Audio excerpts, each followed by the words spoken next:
Okay, so we're going to begin solving each equation after rewriting first in a simpler equivalent form. I'm not going to do all of these, especially because they were on the pretest. So we're just going to really look at part C here. Okay, I see 3x squared, or 3/4 x squared equals 5/4 x plus 1/2. I don't like fractions when I'm trying to solve. I prefer whole numbers, so that's the point of rewriting in a simpler equivalent form. I noticed that I could think about having a common denominator here, and that being 4. So I'm actually going to rewrite this as 3/4x squared equals 5/4x plus 2/4, which is the same as 1/2. And so now I can get rid of that 4 in the denominator.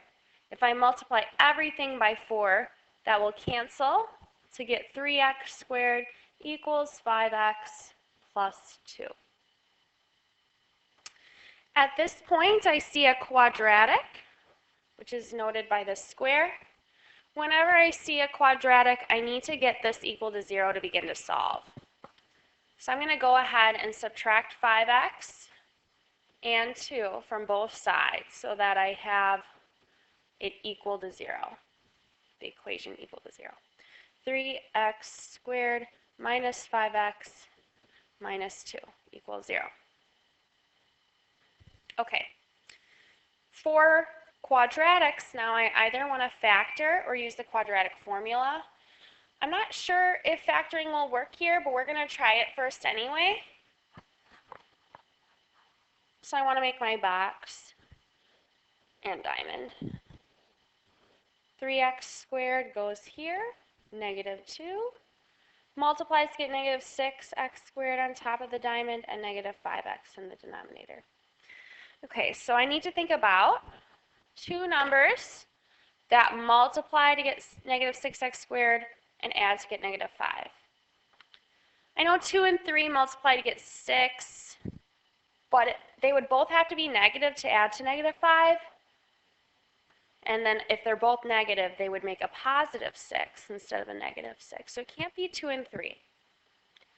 Other factors of 6 include 1 and 6. If I take negative 6 plus 1, I get negative 5.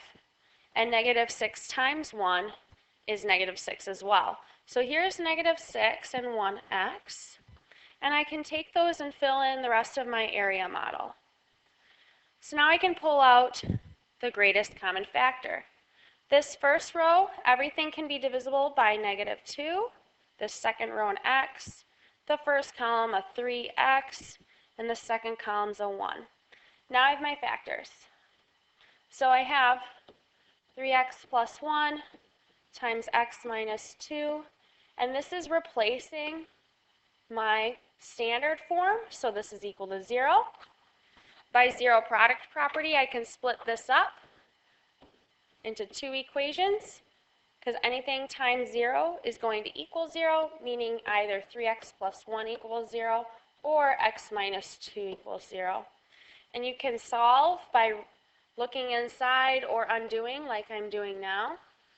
So you get x equals negative 1/3 and x equals 2. And there's our solutions.